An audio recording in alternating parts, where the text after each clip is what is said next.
but in growth mindset, right? In personal development, in doing what you can do to become the best version of yourself that you could possibly be. And that is why we're so excited to be here. It's so inspiring to be here. And I want to say on behalf of the entire Mindvalley team and say, we are so excited to be doing this with you. Thank you guys so much for being here. Now, for those of you who don't know who I am, show of hands if nobody knows who I am here. If you don't know who I am, just show your hands. Awesome.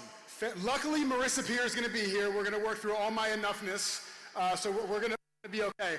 But for those of you who don't know me, my name is Jason Goldberg. You can call me JG. Go ahead and say, hi, JG.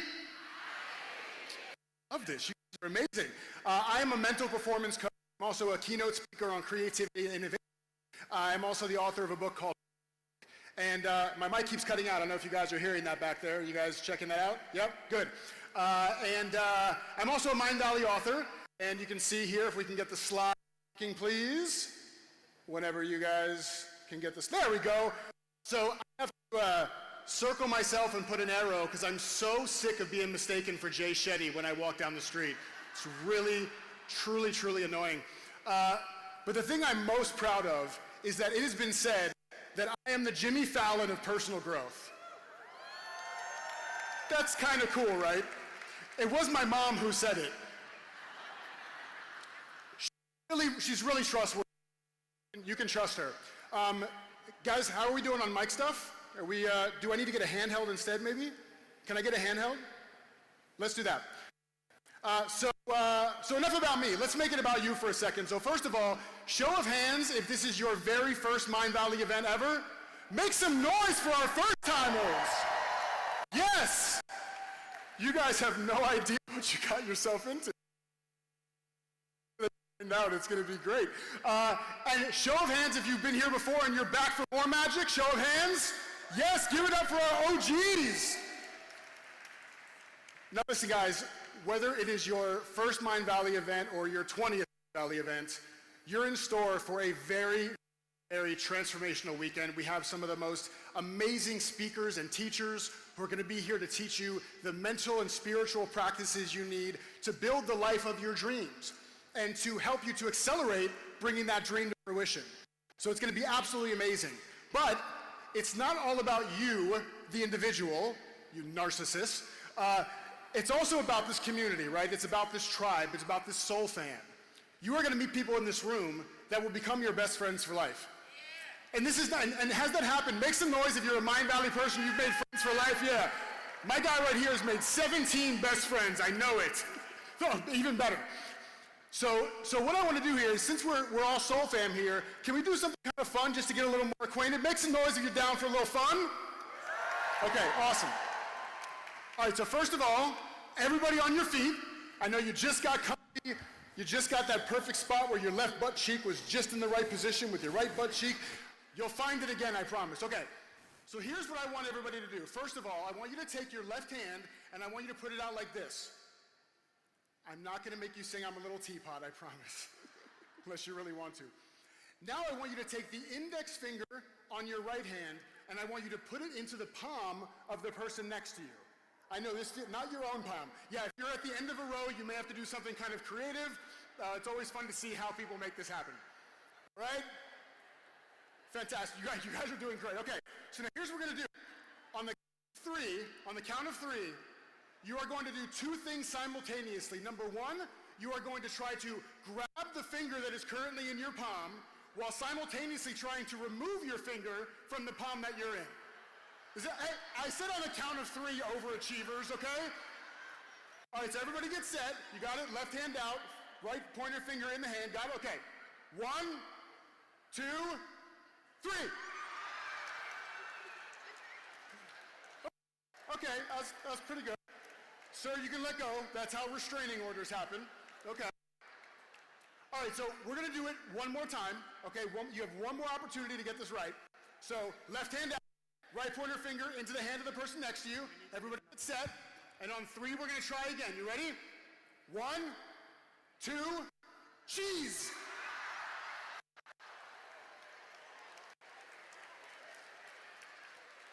Guys, I said cheese.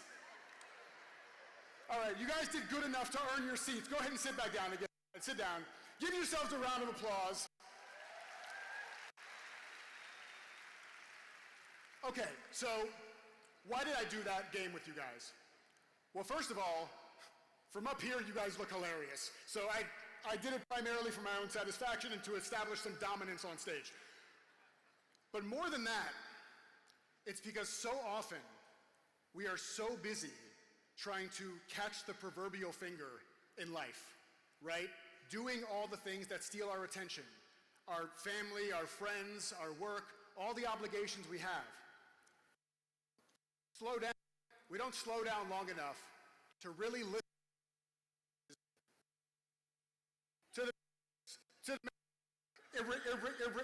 to the messages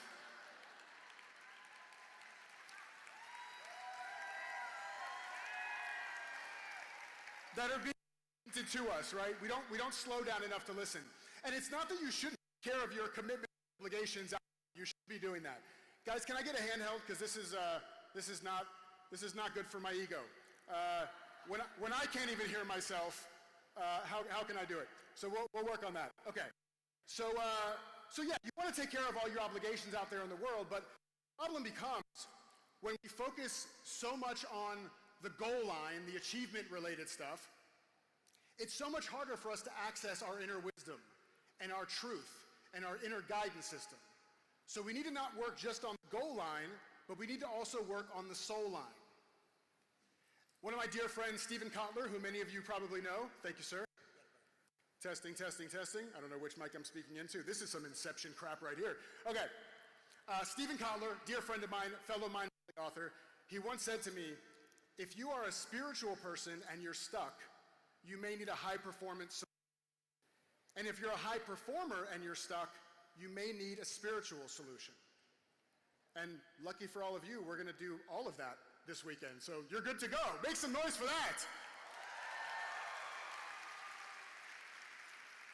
Okay, now before we dive into the really fun parts of today, I have to do a little bit of housekeeping.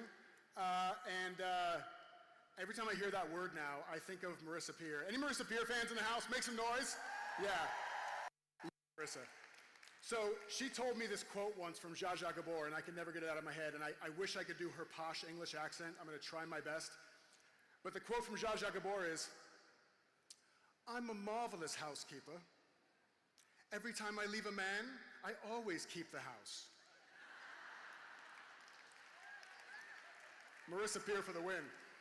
Okay, but on to some real housekeeping stuff. So, quick question, gonna sound like a dumb question. Show of hands if you've ever been to a restaurant. Not a trick question, folks. Got it, everybody's like, I don't trust this guy. He's gonna make me stick my finger somewhere. No, sorry. Okay, great, you've all been to restaurants. So, when you think back to your fondest memories, your most joyful memories of being in restaurants, did it come from you reading the menu or eating the food? Just shout it out. Eating the food. Almost unanimously eating the food. Why do I say that? Because I skipped breakfast and I'm just really, really hungry right now. I say that because we have a lot of amazing authors and speakers that are here. And they're not just here to come up here and do their talks and leave with you. They want to meet you. They want to get to know you. Oh, hi, this is Mimi, everybody. Say hi to Mimi. No, come on, give her some love. Hi, Mimi. So we have all these authors and speakers. They want to get to know you. They want to connect. And I know it can be so tempting when you see your favorite speaker or author to run up and try to grab a selfie with them. And what I want to invite you to consider is that taking a photo with one of the authors is kind of like reading the menu. It's something you can take away with you, but it's not an experience that's really going to stay with you. So instead, let's focus on being present with the authors. Let's connect human to human. That's where the real juice comes in, okay? So I want you to remember this. Taking photos is like reading the menu, but really being present with the authors is like eating the food. And that's where the real memories come from. You guys cool with that? Awesome.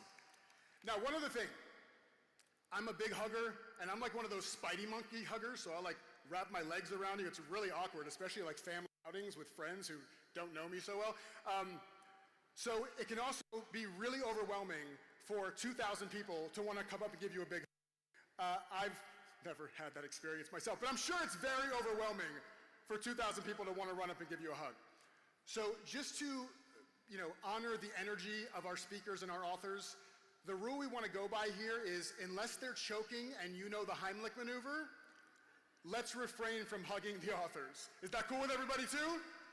Awesome. You do whatever you want with each other. To the point, consent, all that stuff. And then the last thing is, in the few days we've been here, we've noticed just how generous and thoughtful so many of you are. We've seen so much generosity. You've brought gifts and you've brought books for the authors, and it's such a sweet gesture. And what we've noticed is that logistically, it becomes kind of tough. Because when the authors get these thoughtful gifts from you, then they kind of have to carry them all around, and it's a bit tougher to move around freely and actually connect with people. So instead of the physical gifts, again, I want to remind you, the gift of your presence is enough. Okay? You guys cool with that? Let me get a sounds good JG on 3. 1, 2, 3. Close enough. Okay, cool.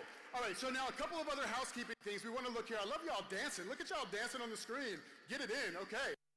Go back to the slides for a second here. Slides. There we go.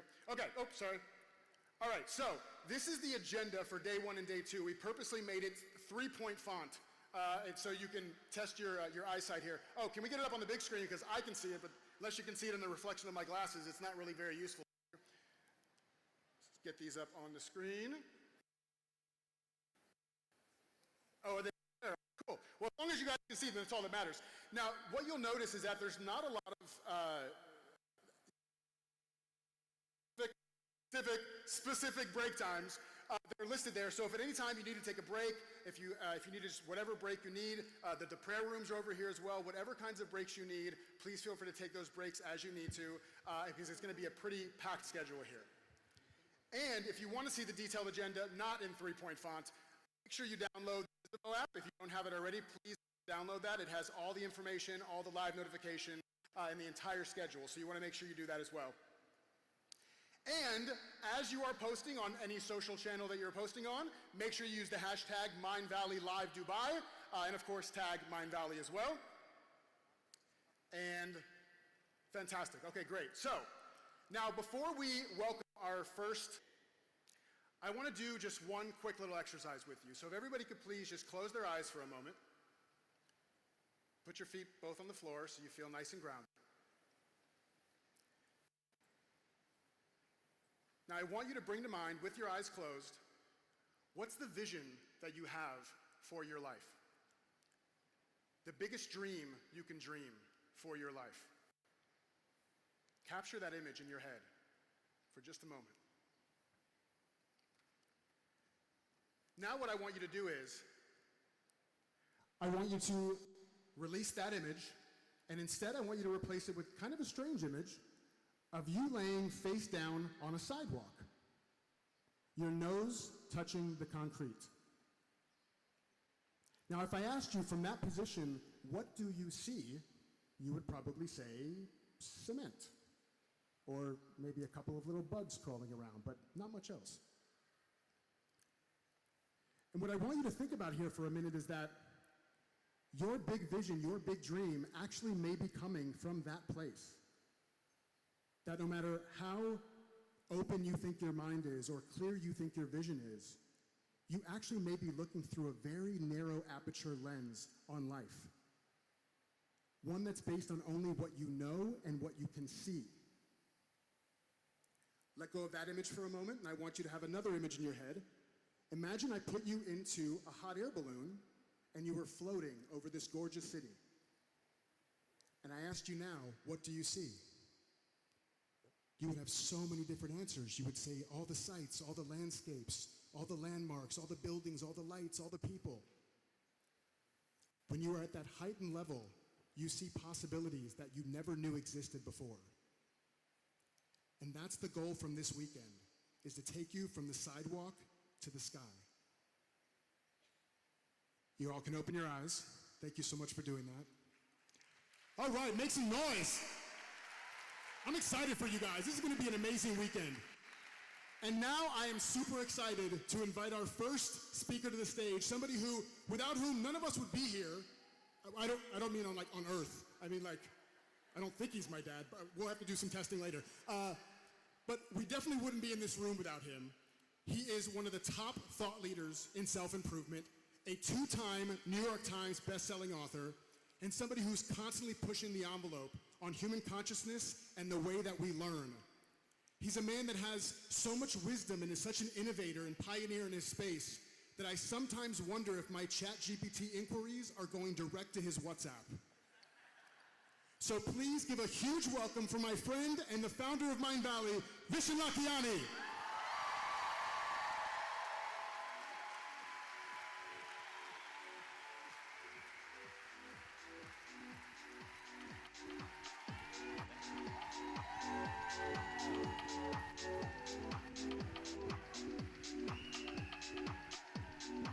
Hi everyone, and welcome to Mindvalley Dubai. Firstly, I have never spoken to an audience this big at Mindvalley.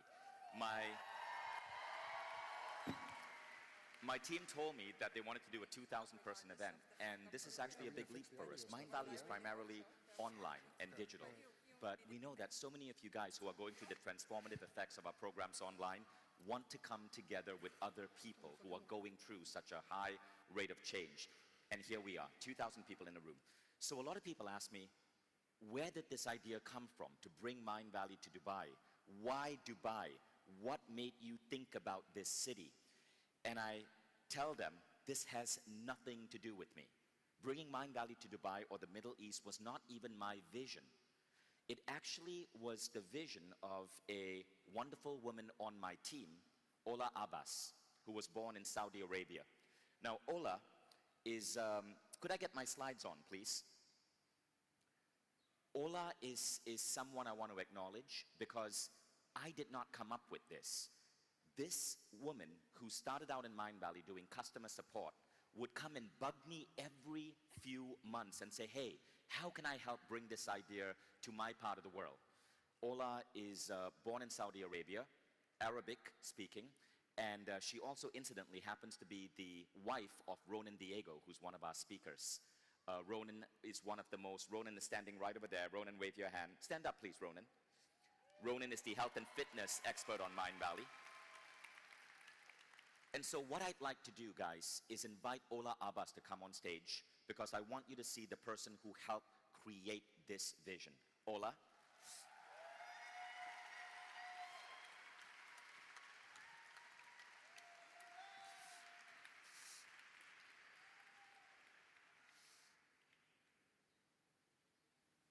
Check. Yes. Thank you, Vishen. In May of 2012, I stepped into the Mindvalley office in Kuala Lumpur for the very first time, not knowing that my life was completely gonna change.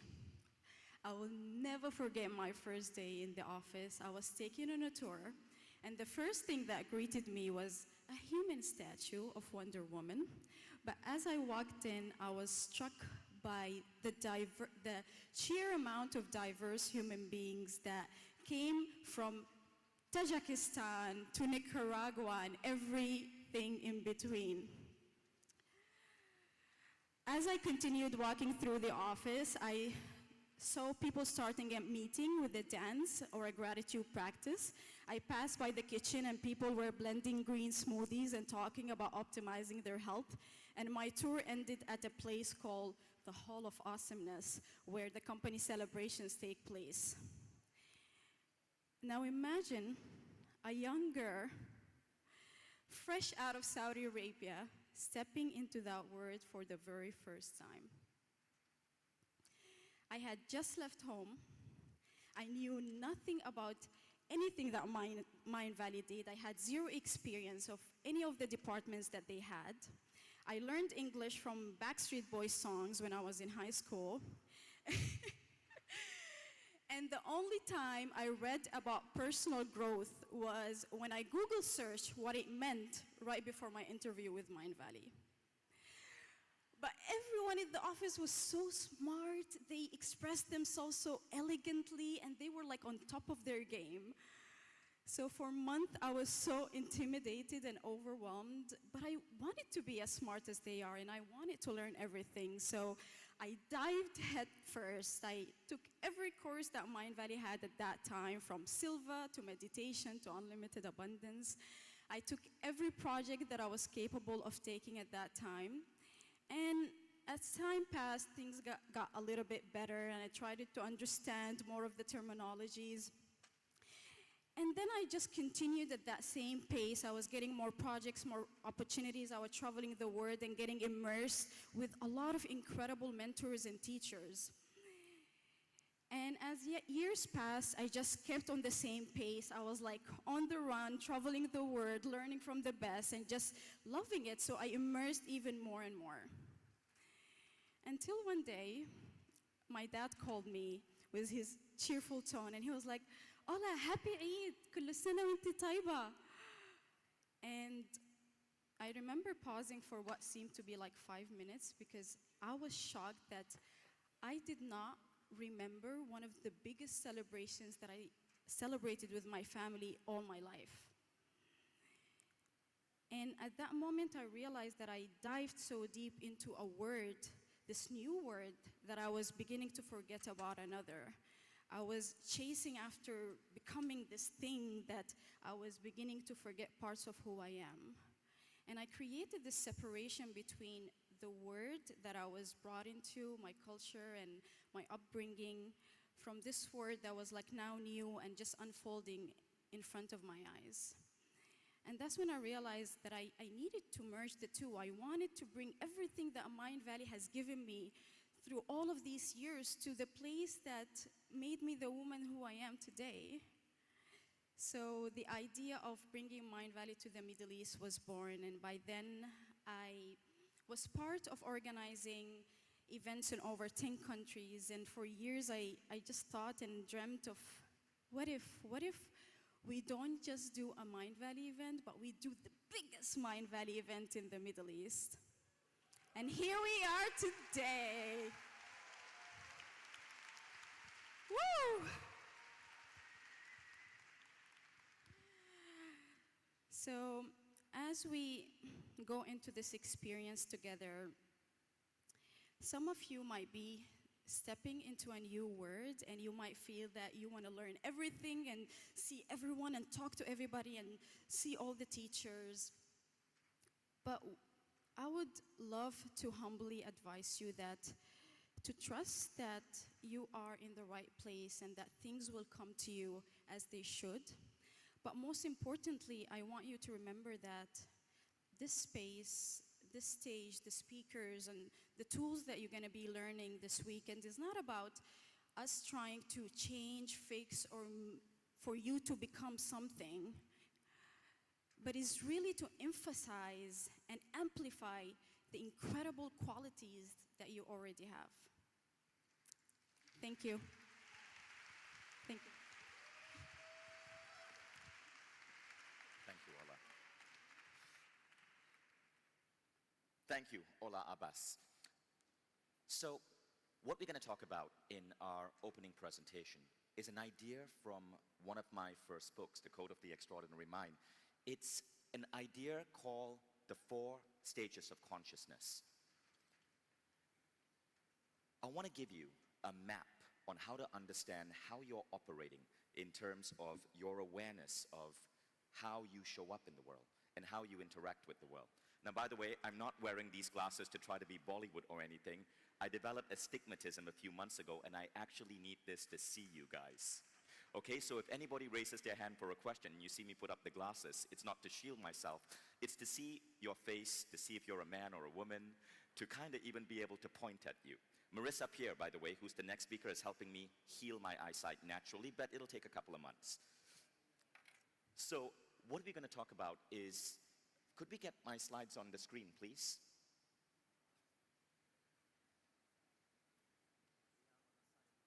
Are they on the side? Okay, got it. We're going to talk about this concept called the 4 levels of consciousness. Now, it's from the opening chapter of my book. When I created that book, I did not understand how big that book was going to go. And so I tried to draw the diagram myself. So excuse how childlike that diagram is. I could have literally just spent $5 on Fiverr and had someone do this professionally. What we're going to talk about is how, as we go through life, the way we observe ourselves and our relationship to the world goes through various levels of change. At each level, you react to the world and shape the world in a different way. Now, let's break this down, okay? Level 1 is where the vast majority of people in the world operate.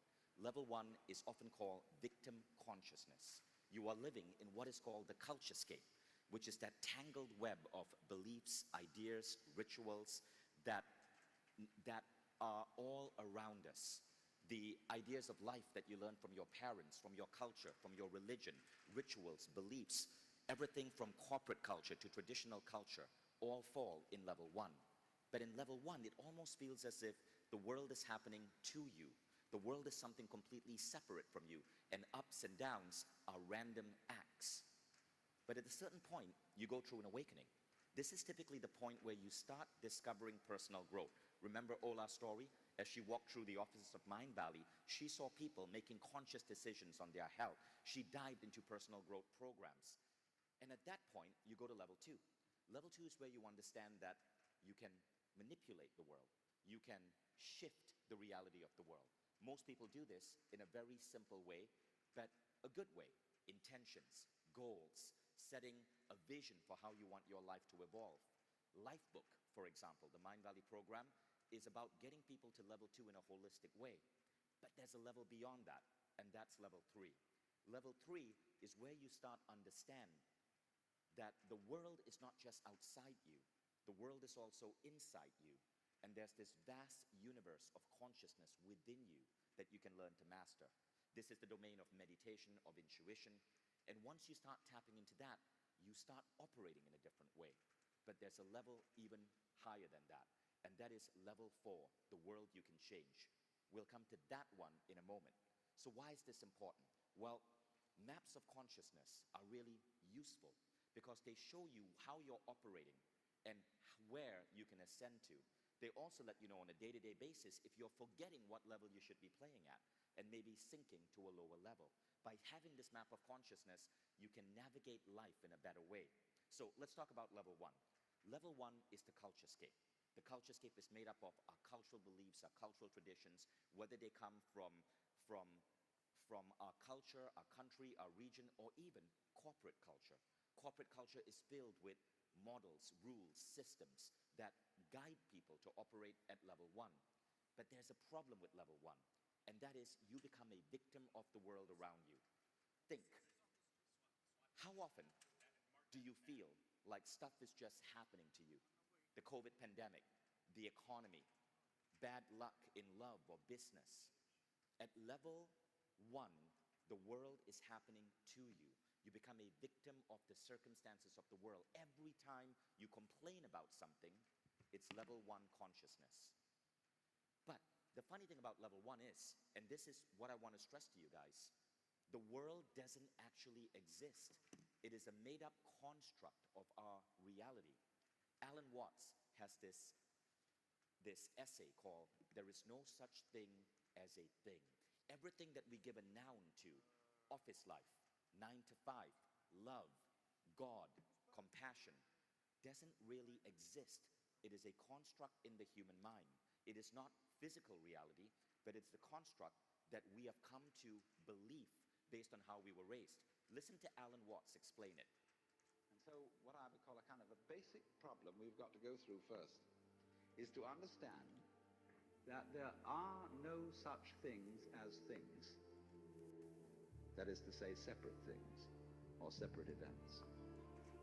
That is only a way of talking.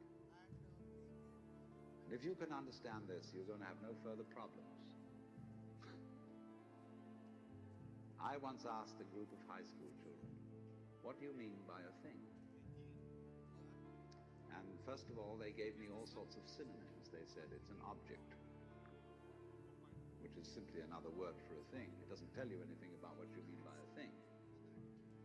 And finally, a very smart girl from Italy, who was in the group, said a thing is a noun. And she was quite right. A noun isn't a part of nature, it's a part of speech. There are no nouns in the physical world. There are no separate things in the physical world either. See, the physical world is wiggly.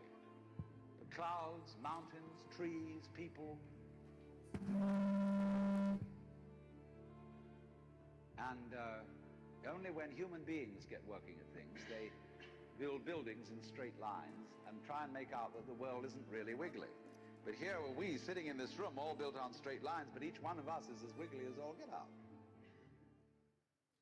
What Alan is saying is that the physical world as we see it is a construct of the human mind. Now let me give you an example of this, right? This is a painting that represents Tahitian culture. Anyone here been to Tahiti? Okay, now check this out. In Tahitian culture, there is no such word for sadness as we acknowledge it in the English language. Instead, the closest translation to the word sadness in Tahitian culture is a kind of fatigue you feel when you have the flu. Sadness is a construct that you learn from your parents.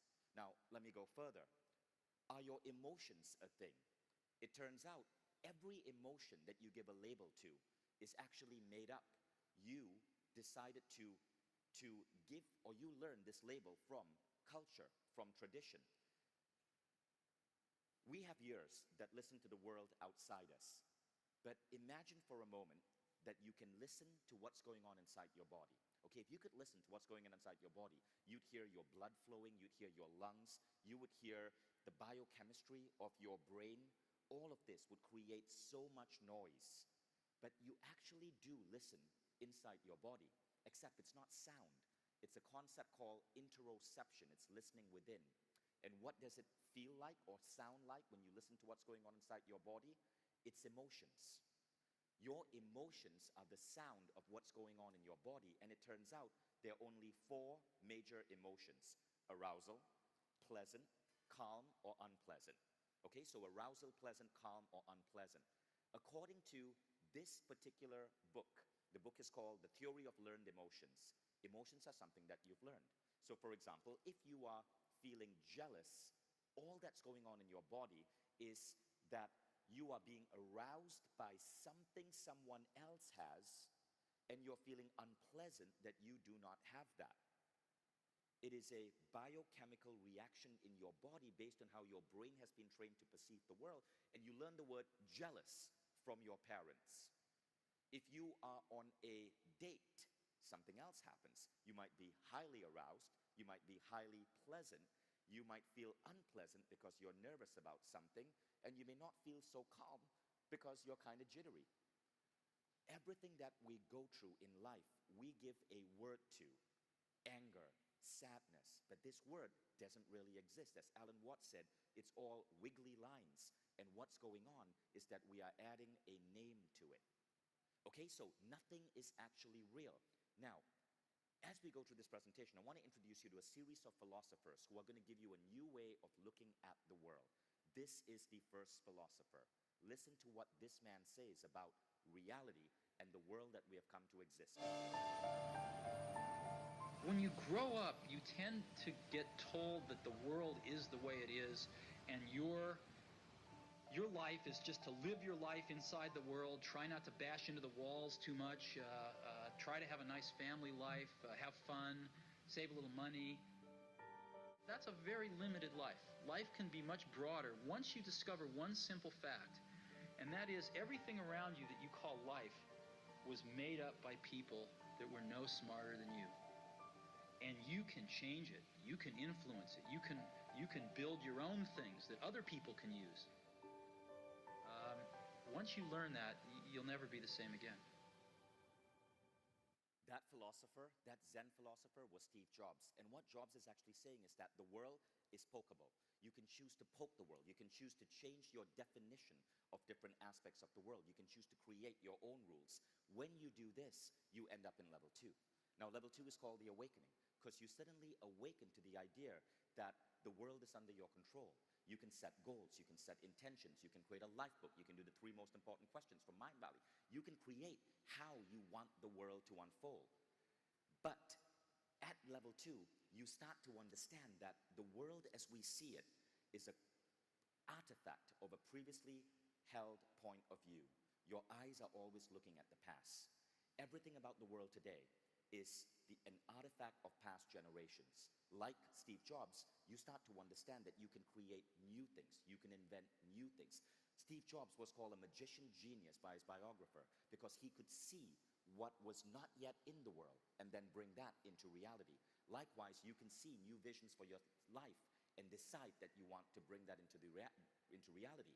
At level 2, you start questioning the rules of the culturescape, maybe even the rules of your culture or your tradition that you feel might be holding you back. Level 2 is where you start understanding that life can happen to you or life can happen from you. This new vision of the world can come directly from you. Level 2 is the era of where we start talking about thoughts creating reality, about the law of attraction. But level 2 also has a problem. Now, most of you in this audience are mostly at level 2. Unless you were dragged here against your own will by a pushy friend or relative who told you to come to this Mindvalley event, don't ask questions and just sit down and experience it, you are probably at level 2. Who here was dragged by a pushy friend or relative? Awesome, and thank you for admitting it, sir.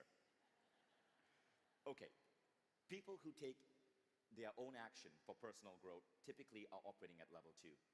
And kudos to you, this is great. It means that you're beginning to realize that there's so much that you can expand into, and you're not willing to expect the status quo of how the world works. But here's the problem with level 2, and this is from a Mindvalley teacher, the second philosopher we discussed today, Sri Kumar Rao. Anyone here studied Sri Kumar Rao on Mindvalley? Phenomenal. His program on Mindvalley, The Quest for Personal Mastery, is brilliant. So Sri Kumar Rao is one of the foremost MBA teachers in the world, but he brings in wisdom of the East into the American MBA program. Now, I was interviewing Rao 3 weeks ago, and he explained this concept to me. He said, Vishen, the problem with the Western world is this. When you set goals, you are falling for essentially a double illusion. So I said, what do you mean by this double illusion? He says, let me explain it this way. You set a goal to start a business, but it's not the business you want. That's the illusion. It is the feeling from the business. You want freedom, or maybe you want to feel significant, or maybe you want to feel creative. That's what you want. It is not starting a business. But the feeling is also an illusion, the second illusion, because you don't know if that business is going to give you freedom. You don't know if that business is going to give you significance. You don't know if that business is going to make you creative. In fact, most people who start a business go through incredible amounts of stress. The feeling that you think you're going to get is also an illusion. And so I asked him, Rao, you just really made me sad and miserable. What then? How do I set goals? What do I tell people? He said, the point is this. Every time you set a goal, know that you're playing a game with yourself. It's not the goal, it's the feeling. And that feeling is also a game because there's no guarantee of the feeling. But the important thing is this. Set goals anyway. Be big, be bold in the goals you want to set. But don't worry about attaining them. Seek to embrace the feelings that you want now. If you're starting a business, seek to feel significant. Seek to create freedom now. You will get better success at getting to that business. But by seeking the feeling now and not hoping for a thing that gives you a feeling that is an assumption of how you might feel, you don't fall into a trap that so many people fall into. Stagnating lives, disappointment, starting a business and then finding out that you're more shackled and have less freedom than you ever once expected. We chase constructs, not made up reality. So many of the goals that you're chasing are not actually goals that might lead you to the feelings that you want. So how do we overcome this? And this is when we start stepping into level 3. Level 3 is recoding the inner world. You see, at level 2, you start to understand that the world is spokeable. But the problem is, you are trying to create things that your society, your culture, your traditions, your lineage are telling you you need. At level 3, you stop listening to the noise of the outside world. and you find that the source of truth is directly inside you. Level 3 is the domain of meditation. It is the domain of listening to your intuition. And one of the key things that you awaken to in level 3 is this concept, also by Michael Beckwith, called Kensho versus Satori. So let me explain, because this is such a beautiful idea. Now, Kensho moments are growth through pain. Satori moments are growth through insight. I want you to reflect as I give you these examples. It turns out that all of us go through growth, but most people go through growth really slowly, and that growth happens because of a dilemma or a crisis or something that just comes and kicks you. You might end up in hospital, but you come out and you decide that there's a better way for you to embrace your health. You might have a business failure. I failed 3 businesses before Mindvalley, but each time I learned how to be a better entrepreneur. You may lose someone that you love, but you decide and you grow in terms of how to be better at love. This is Kensho. Satori is growth through insight. Insight comes when you take the time to come to an event like this and listen to wisdom. Insight comes when you're sitting still and meditating. Insight comes when you're journaling. If we were to map this in your life, this is what it would look like. Observe the dips. Those dips in life are Kensho moments, but notice after a dip, there's always a spurt of growth. Satori moments are more gradual elevations of growth. You want to live a life that is Kensho and Satori. Now, it turns out that Kensho moments, this painful stuff that we go through, that we hate and try to avoid, is actually good for us. Google did a study, so this is an excerpt from a book called Exponential Organizations by Salim Ismail. Check this out. Google did a study and they found that their best employees were not Ivy League graduates. Rather, they were young people who had gone through a big loss in their life and had been able to transform that experience into growth. According to Google, deep personal loss resulted in employees who are humble and more open to listening and learning. Kensho moments can be a gift. Now, when you go through your journey of personal growth, there's going to be a lot of Kensho moments you go through. And I want to share with you one of mine. So it happened in London, and it happened because back then I was teaching a small meditation class in London, and I want to show you what that looked like. So this is, look at the room over here. There are 2,000 people in the room, but this is how I got started. That is a room at the Danubius Hotel in London, where I used to teach a small little class for 20 to 30 people on the Silva method. So I was living in Malaysia, and I would fly to London to teach this class because I could earn more in pounds than I could in ringgit in Malaysia. And each class would mean I'm traveling 20 hours on a flight, teaching the class, flying back, and maybe making $3,000 or $4,000, which in Malaysia was decent. It was a month's salary. This was me in 2008. Now back then, Mindvalley as you know it didn't exist. We basically built websites for authors. And one of the authors we built a website for was this man, Bob Proctor. Anybody know Bob? Bob passed away a few years ago, but he was a major influence on so many of our lives. I was interviewing DJ Bliss, who's one of the most famous artists here in Dubai. And he told me how for 100 days, he would listen to the same Bob Proctor meditation on Mindvalley. You guys can check it out. It's called the Abundance Meditation. It's on your Mindvalley app. Bob Proctor was a major influence on the lives of DJ Bliss, on my life. But on that particular day in London, what happened was I was going to teach my small little class, and Bob was there teaching a room of 1,000 people. And he asked me to stop by and have lunch with him because I, in a way, worked with him. There's something really powerful when you have a good mentor. I sit down for lunch with Bob Proctor, and I don't know it, but this man is about to completely disrupt my life. So he asked me, Vishen, what brings you to London? And I say, well, Bob, I'm teaching this class. I'm so excited about it. It's called the Silva Method. I teach people how to meditate, access altered states, manifest their goals, heal with their mind, all of this good stuff. And he goes, great, how many people are in your class? And I say, 20. And he goes, 20? And then he does this Bob Proctor thing where he ruffles up his face. And when he does that, I know that something painful is going to come out of his mouth.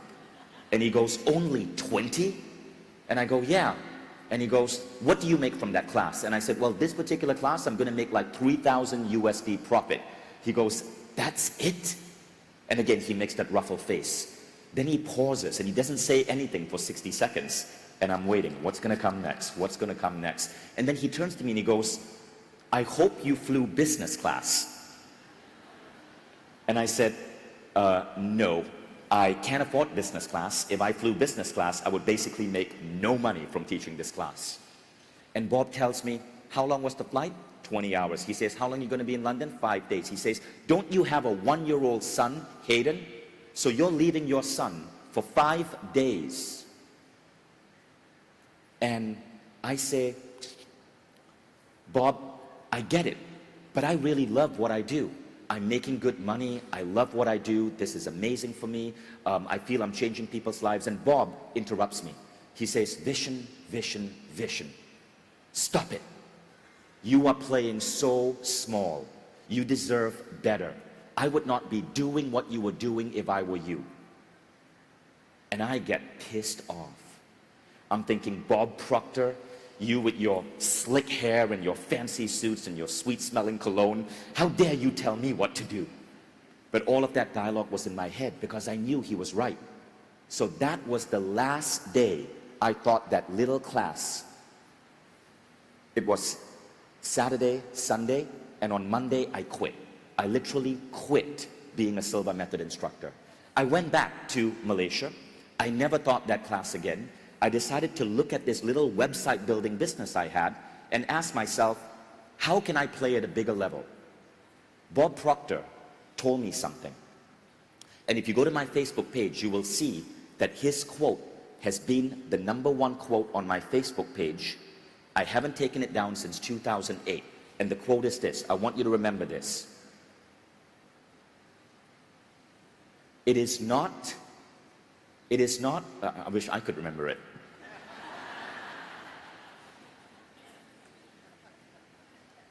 The quote is, it is not, are you worthy of your goals?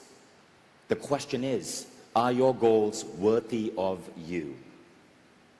That's it. I've had that quote on my Facebook page for the since 2008. Ask not, are you worthy of your goals? Ask, are your goals worthy of you? Now this is what happened. For 2 years, I tried to figure it out. And one day, an insight came to me. It was a Satori moment.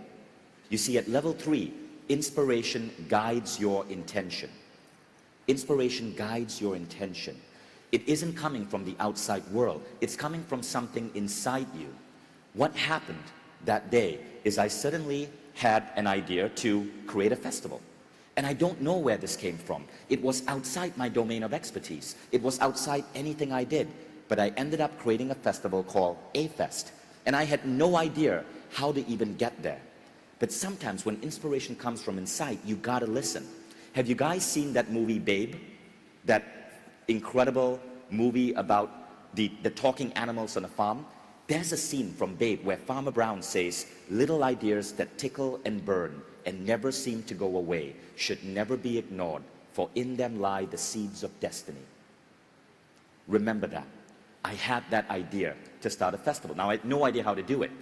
But when you listen to those ideas at level 3, I believe that you're listening to something that's not coming from the outside world. It's coming from within. It's coming from a part of your soul that is plugged into something deeper.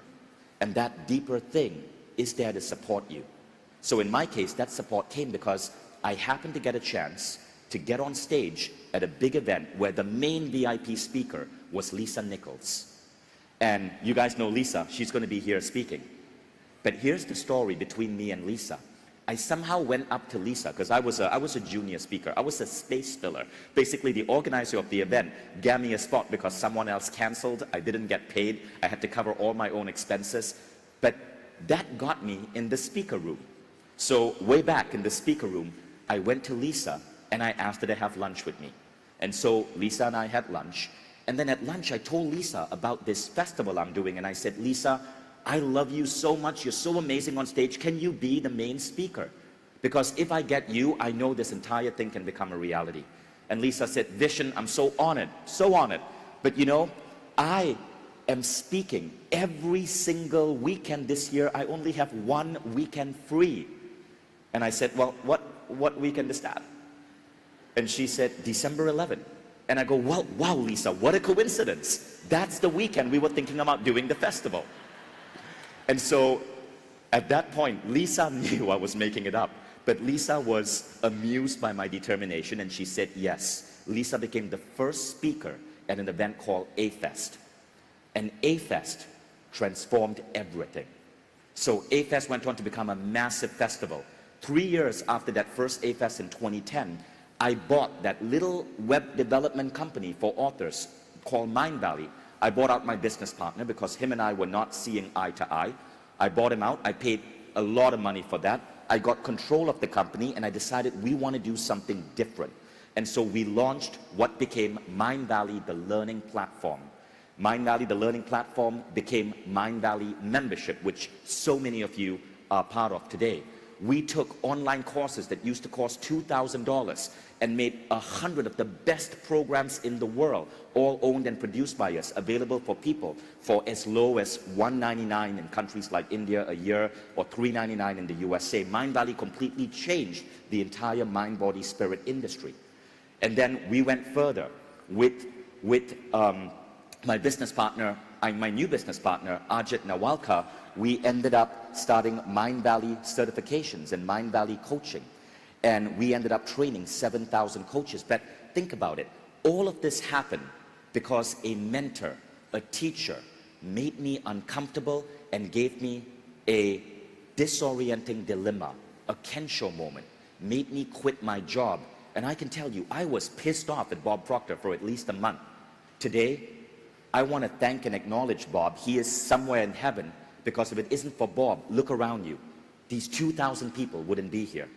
From Mindvalley, we started Mindvalley certifications with Ajit. You'll see Ajit. He's going to be speaking on stage as well. We certified 7,000 coaches. Now, my question to you is, are you settling? Is that room representative of something in your life right now that you're actually proud of, but you're playing too small? Look at that room, and now look at the room over here. Look at the difference. 20 people, 2,000 people. And by the way, these 2,000 people in this event is only 1% of Mindvalley revenue. Mindvalley is 100 times bigger than this. So look at this room and think about the vast empire. In the course of these next 2 days, my job is to make you uncomfortable. My job is to poke you in a way where, but that sounds bad. My job is to disrupt your way of thinking in a way where you feel unsettled. Because I want to do to you what Bob Proctor did to me. I want you to feel a little unsettled at what's going on in your life, because they could be something so much bigger that you're meant to give the world. Now, that's what happens at level 3. Michael Beckwith says at level 3, inspiration is leading your intention. But there is a problem at level 3. So now let's go on to another philosopher. So at level 3, you become a master of manifesting, because you're manifesting what is coming from your soul, and this is plugged on to a greater reality. And this greater reality will create synchronicities, coincidences, things to move you ahead. You don't always have to know the answer, but you start moving ahead. You feel lucky. But there is a problem with level 3. A lot of people think that once you get to that phase, you are spiritual, you are conscious. Turned out that's not true. So Ken Wilber is another teacher on Mindvalley. Anyone here done his program on integral theory? Okay, this is one of the most advanced programs on Mindvalley. Let me give you an idea. That's an actual map that we talk about in the program. It's a map of human consciousness. Now, you don't have to understand the map, but I'm going to show you what this map is saying. What this map is essentially saying is that as you increase in your states of consciousness, so as you learn to navigate altered states, you learn to go from waking state to dream state, to non-dual state, to samadhi, or the feeling that mystics feel when they're connected to God. You are actually moving through different experiences of consciousness, but this is not enough. There are also stages of consciousness, and stages of consciousness determine how you feel connected with other human beings around you. So there are multiple human development theorists who map stages of consciousness. This is one model from integral theory, but we're going to simplify it. And we're going to simplify it to look like that: egocentric, ethnocentric, world-centric, and cosmocentric. Let me explain. 1% of the world are at the cosmocentric stage of consciousness. So again here, this is where we are talking about how you connect and how you feel about other people. Egocentric means it's all about you. You would stab another person to guarantee your survival. Egocentric is what you find in prisons, in jails. You find it in gangs. You find it in countries that are going through war and turmoil. But it's a tiny fraction of the human population.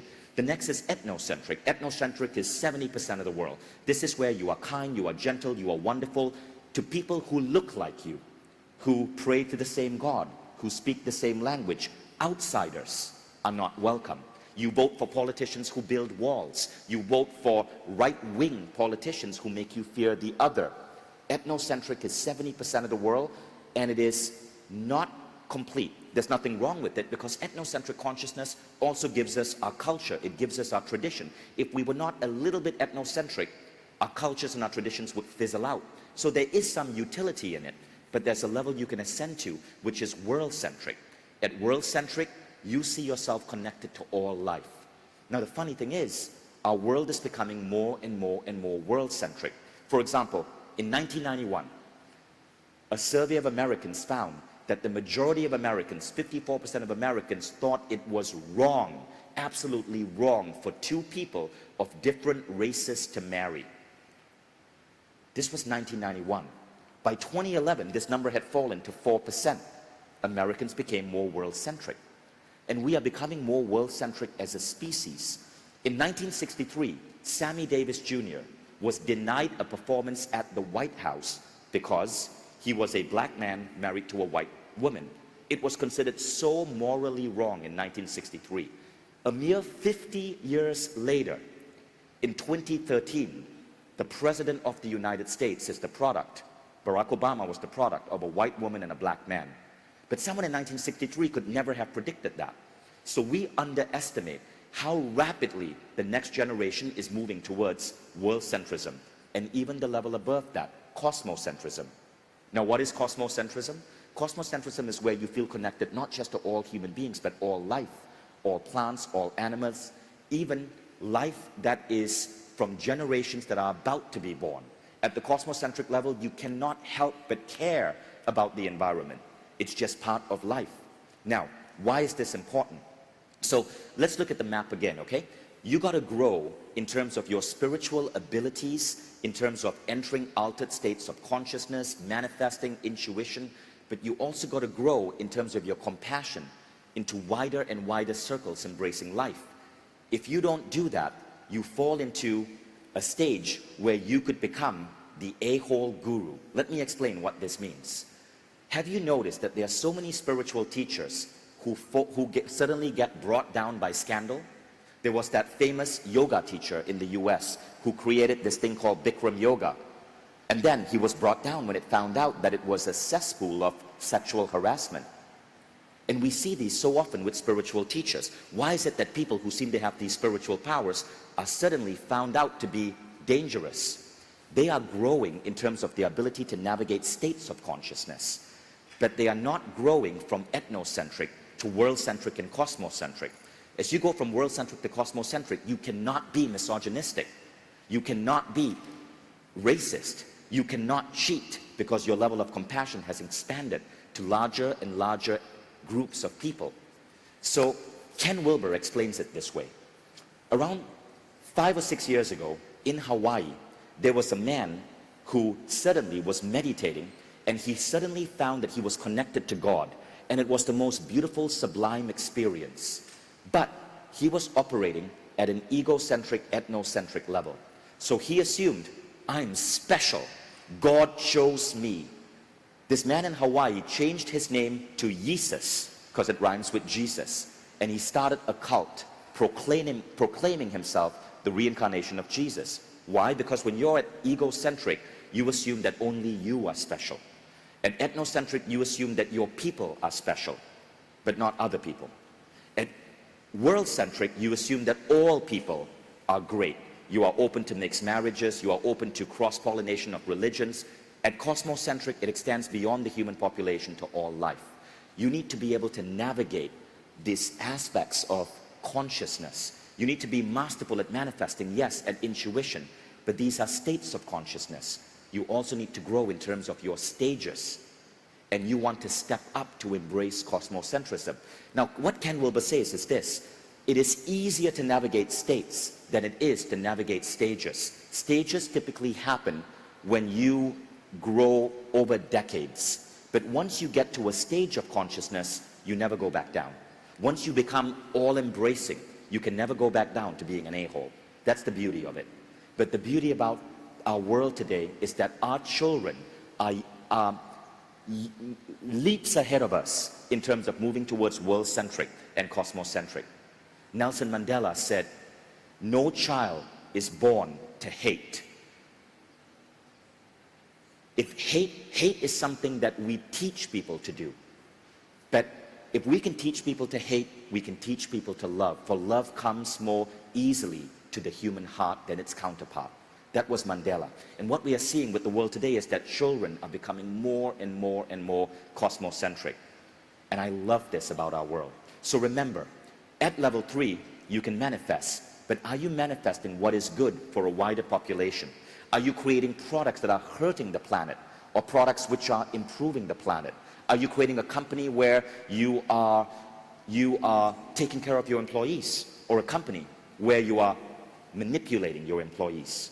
Are you creating a power within yourself where you can oppress, or a power where you can uplift?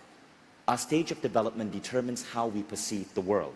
Your job is not just to navigate human consciousness, it is to grow towards world centrism. So Ken Wilber calls it waking up versus growing up. Waking up is being able to navigate meditation states and manifesting. Growing up is being able to expand your heart. We need to do both. A few years ago, we did a big event in Barcelona, and there we invited this philosopher that I want to introduce you to. His name is Neil Donald Walsh. Anyone studied Awaken the Species on Mindvalley? This is one of the toughest programs on Mindvalley because it's on the philosophy of elevating consciousness.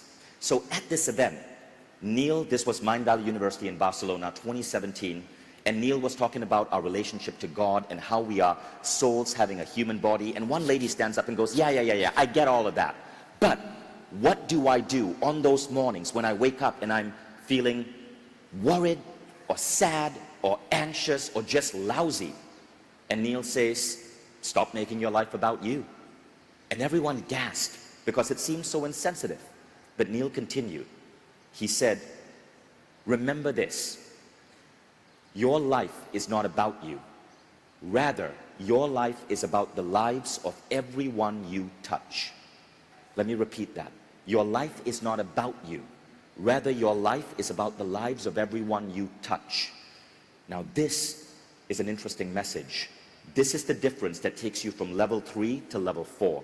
Level 3, you're manifesting for yourself and maybe your family.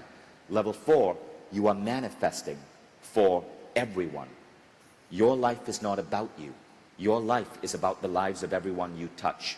In his writings, Neil goes on to say that he calls this the unity principle, the first guiding principle of advanced civilizations. He says the only solution is the ultimate truth. Nothing exists in the universe that is separate from anything else. Everything is intrinsically connected, irrevocably interdependent, interactive, interwoven into the fabric of all life. Unity. This is that value that you need to embrace to go from 3 to 4. And this brings us to level 4. Becoming extraordinary. This was the subject of my first book. At level 4, you understand that sometimes things are going to suck, but you can change it. You understand that you're going to set goals, but these goals are not coming from outside influence. They're coming from this still inner voice within. But at level 4, you also understand that the goals you're going to pursue are goals which are ultimately good for the larger collective species. Neil explains it this way. Listen to how he explains how connected we all are. And feel this in your heart as you listen to his words. Feel it's also okay to close your eyes as you listen to this. it's very powerful for us to embrace the notion of no separation, the notion of unity, because suddenly we begin to live and to experience life in a dramatically different way. We see everyone else as part of us, and everything else as part of us as well. And that includes that essence of life that some people call God. And so we begin to see things differently, to act differently, to react differently, and to experience ourselves in a brand new way, a way that can change your life forever. It would take me far too long to describe the benefits of that, but I'll give you an idea. Try it. Just try it for 24 hours. Imagine that everyone else who crosses your path is an extension of you, is one of the wonderful fingers on the hand that you are. And imagine that everything that you think and say and do with regard to that person, you're thinking and saying and doing with regard to yourself. And as you begin to change the way you interact with other people, you will discover the powerful, powerful benefits of the notion of unity. This is the single idea that could change the world virtually overnight and make everything better than we ever imagined it could possibly be. It could, in fact, produce heaven on earth. So if you'd like to have one single tool that could advance your spiritual evolution overnight, this is the tool. Unity, the oneness of all things. Thanks for listening, and enjoy your experience of oneness. At level 4, you are part of a wider whole. Now at level 4, a beautiful situation emerges.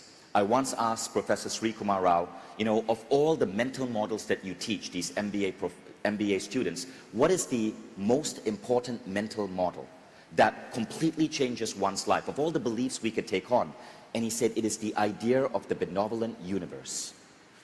The most important belief you can have in your life, according to Professor Rao, is the idea that you are part of the universe, and the universe, like a loving father or mother, loves you back, and everything that is happening to you is by design.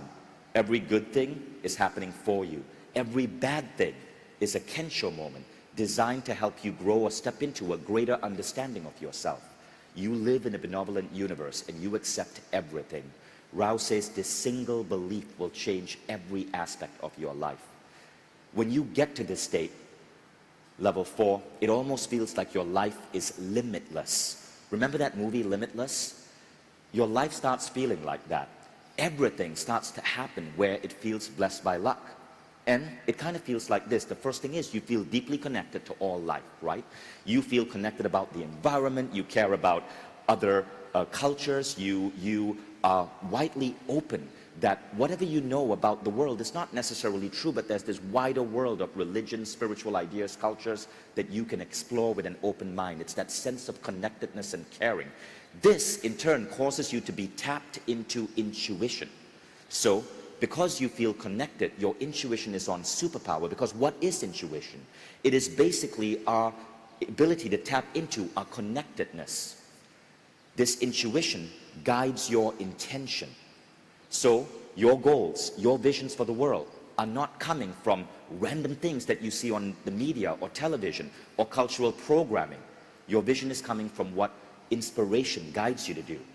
And when you do this, luck is on your side because the universe has your back.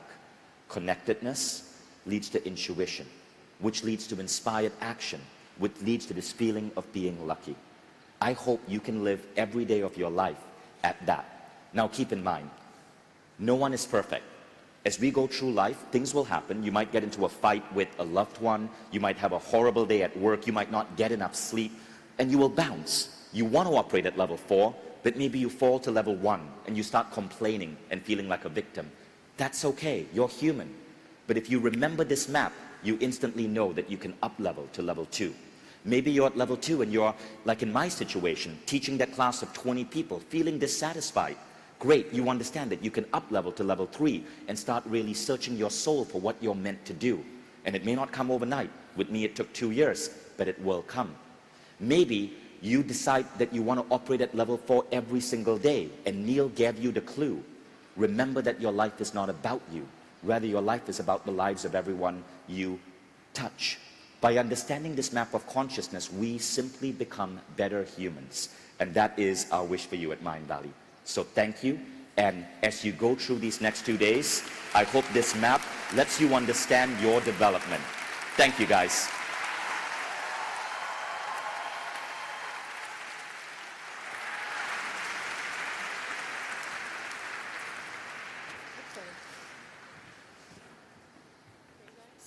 Yeah. How you guys feeling? Guys, why are we creating all? Are you for real? How are you guys feeling? There we go. Some of y'all need more caffeine. Some of y'all just need to start the caffeine. A few of you need to stop the caffeine, but that's a different story altogether. So I am really, really excited to bring our next speaker to the stage. But before we do, I have to just check in with all of you. Raise your hand if you came here to play kind of half out. Huh, interesting, yeah. Raise your hand if you came to play full out.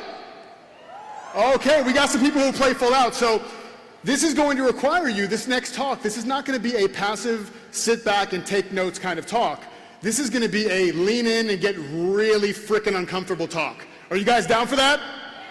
Okay, so the next person we're bringing up to the stage is a world-renowned therapist.